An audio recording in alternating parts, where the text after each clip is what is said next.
For a few days now, we've been talking about 4 different types of nuclear decay, 4 different types of radioactive decay: alpha decay, beta negative, beta plus, and gamma decay. Today we're going to talk about another type of nuclear reaction that doesn't fit into the radioactivity category. Today we're going to talk about 2 more. In fact, we're going to talk about nuclear fission and nuclear fusion, both of which result in the transmutation of one element to another, but both of which come about in different ways than radioactivity. Nuclear fission is a reaction in which one heavy nucleus splits up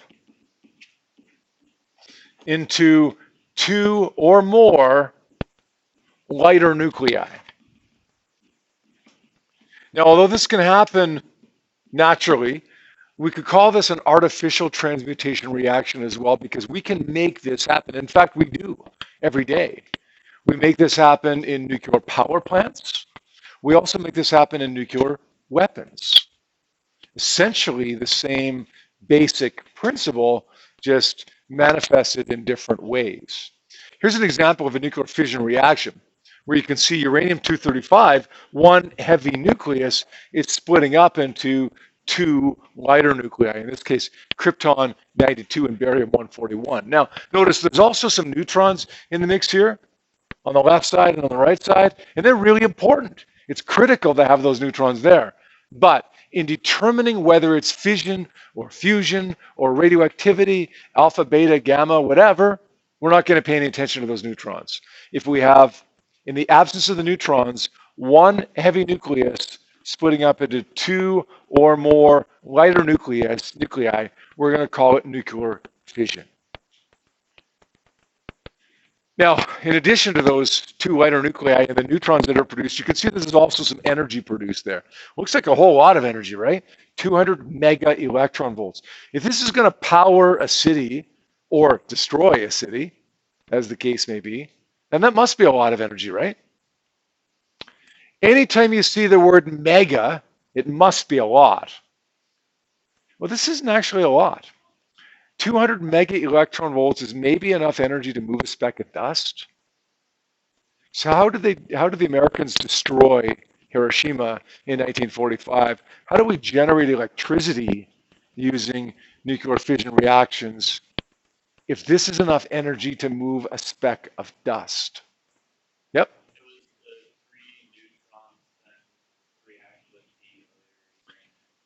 Good. It's what we call a chain reaction. A chain reaction is when the products of one reaction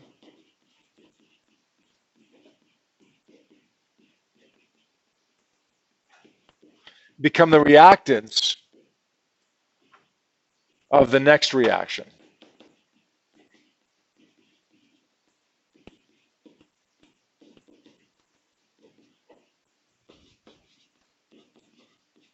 And in this case, what's going on here is that one neutron gets fired at uranium-235. We can physically fire it at with a neutron gun. Like literally, we call it a neutron gun. We fire the neutron at uranium-235. It bonds to the uranium-235. It fuses with it, becomes for a short time uranium-236, and then decays into any one of a number of different possible combinations, including this one, krypton-92 and barium-141, plus some extra neutrons in order to make sure that everything balances out, right? To make sure that we have the right number of protons and neutrons involved here. Now, as Josh just said, these 3 neutrons, if this thing is designed properly, could all react with or all make contact with another uranium nucleus, which causes 3 more reactions. So now we've got not 1 reaction, we've got 3 reactions. Not 1 speck of dust moving, we've got 3 specks of dust, plus the original. And then, of course, those 3 reactions would cause 9 more neutrons, which can cause 9 more reactions, which can cause 27 more reactions, which can cause 81 more reactions, 243 more reactions, and so on and so on and so on. This can all happen within a tiny fraction of a second. Within a fraction of a second, this thing is growing exponentially so that now you've got an astronomical number of specks of dust moving. A whole lot more energy than 200 mega electron volts. Enough energy to maybe power a city, or enough energy to maybe blow up half a city. Now, if we're talking about a nuclear weapon, we want this to be out of control, essentially, right? So we want as many uranium as possible to make contact with as many neutrons as possible. We don't care if we can control it or not. In fact, we don't really want to control it. But if we're talking about a power plant, we do. We don't want this thing to grow uncontrolled and have some kind of nuclear bomb, right? So what we do in the case of a nuclear power plant is devise a way to absorb some of those excess neutrons. If the reaction is getting too hot, we say getting too hot when there's too much of it taking place, then we insert these control rods to absorb some neutrons. If it's running too cold, or in other words, there's not enough of the reaction taking place, then we take away some of the control rods to allow more neutrons to do their thing. But we can effectively control the rate at which it happens by inserting or taking away these control rods. These products, it's important to note, are radioactive. Highly radioactive. These products will be radioactive for years to come. If we have a nuclear fission power plant, and there are lots of them around the world, including several of them in Canada, one of the positives with it is that it's greenhouse gas free, right? You're not generating CO2 or any kind of greenhouse gases. But one of the serious downsides to them is we got to figure out something to do with this radioactive waste that we have. Got all this krypton and barium, and what do we do with it? Usually we end up burying it, but for future generations to deal with. It's got its pluses and minuses. It's not all negative, right? Because we don't generate greenhouse gases. But, there's a flip side to that as well. Go ahead. Yeah. Except that those are, yeah, absolutely you can. Those are naturally radioactive, and they will continue to split down on their own. It just takes thousands of years for that to happen to any, I don't want to say measurable degree, but to any significant degree. It takes thousands of years. So we're still going to deal with that issue for a long time. Like thousands of years, long time. Okay, next type of reaction that we're talking about is called the nuclear fusion reaction. Nuclear fusion is the exact opposite process to nuclear fission. Nuclear fusion is when two light nuclei fuse together to form one heavy nucleus. And once again, we got some neutrons involved here, but they're not important in determining what type of reaction it is. We have, if you look at the elements that we have outside of the neutrons, we've got two light nuclei on the left side, hydrogen-2, and one heavy nucleus on the right side, helium-3. That's still pretty light compared to uranium and krypton and barium, but you can see that it's definitely heavier than hydrogen is. So one heavy becomes two light. Two light becomes one heavy. And some energy released as well in a neutron. How do you think we sustain this chain reaction? Well, let me tell you how we make this happen first. This, by the way, is the dominant reaction in the sun. Like the sun is a nuclear furnace that is constantly undergoing nuclear fusion. Hydrogen fuses with hydrogen and generates generates heat and all kinds of forms of electromagnetic radiation. But how do those hydrogens fuse together? It's a problem, actually.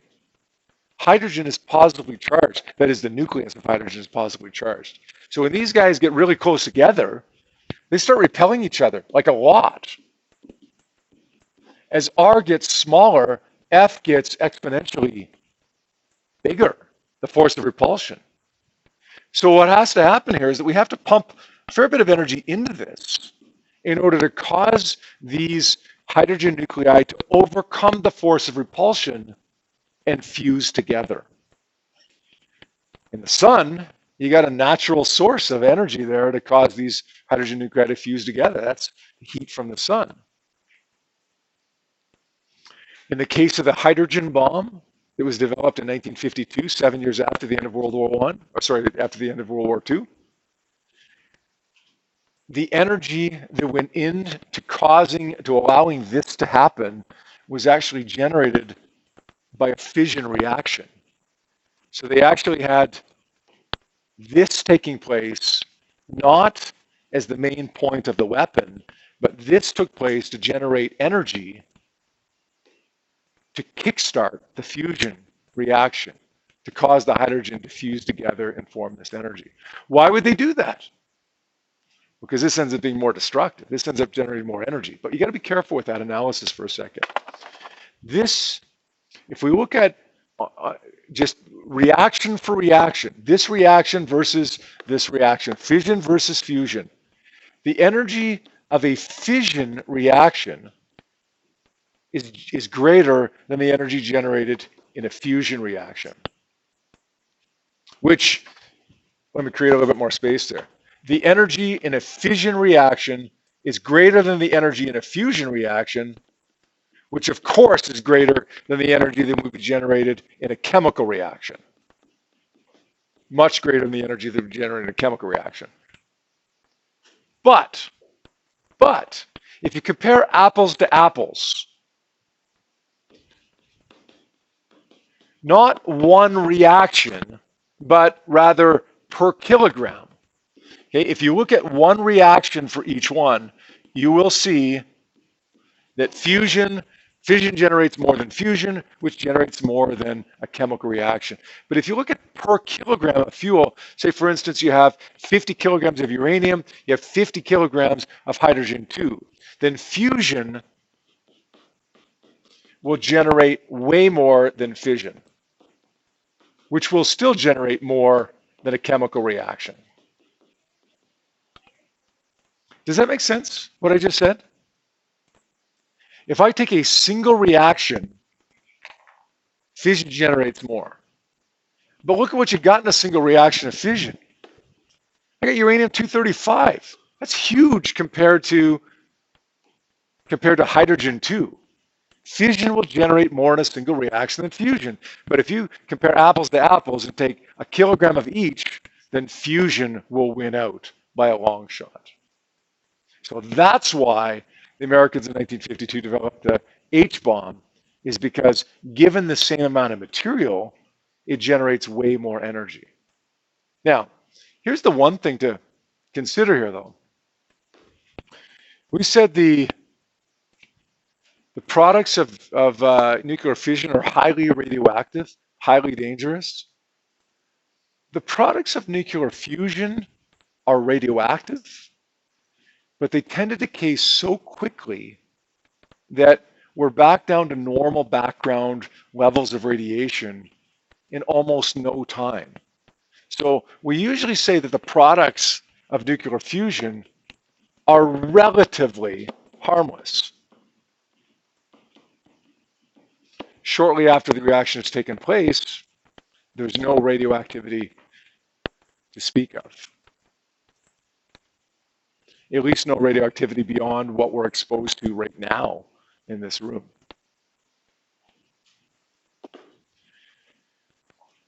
I'm going to define a couple terms here to help you describe, to help us to understand where the energy comes from, right? We said we generate energy from fusion right here. We generate energy from fission right here.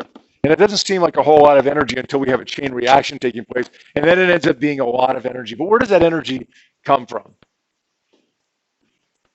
Well, we're going to define two terms here. One's called mass defect. And in the context of a single nucleus, we define these terms in two contexts. One's in the context of a single nucleus. This is going to seem really odd to you, really counterintuitive to you, but bear with me here.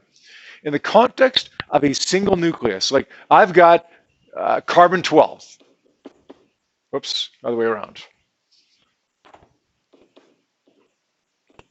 I've got carbon 12, 6 protons, 6 neutrons. If I add up the mass of all the nucleons, and a nucleon, by the way, are protons and neutrons. If I add up the mass of the 12 nucleons, the 6 protons and the 6 neutrons, they add up to give me a certain value. But the mass of the nucleus itself isn't that value. The mass of the nucleus is actually slightly less than the mass of the nucleons. It's like saying there's 25 people in this room. We all weigh 100 kilograms. I know we don't, but for ease of math, we all weigh 100 kilograms. We add up the mass of everybody in this room, it's 2,500 kilograms. But then we weigh the room, and it's 2,498 kilograms. We're missing some mass. We call that the mass defect. Now, that leads to the difference in mass between the nucleons and the nucleus leads to a loss of mass in a nuclear reaction.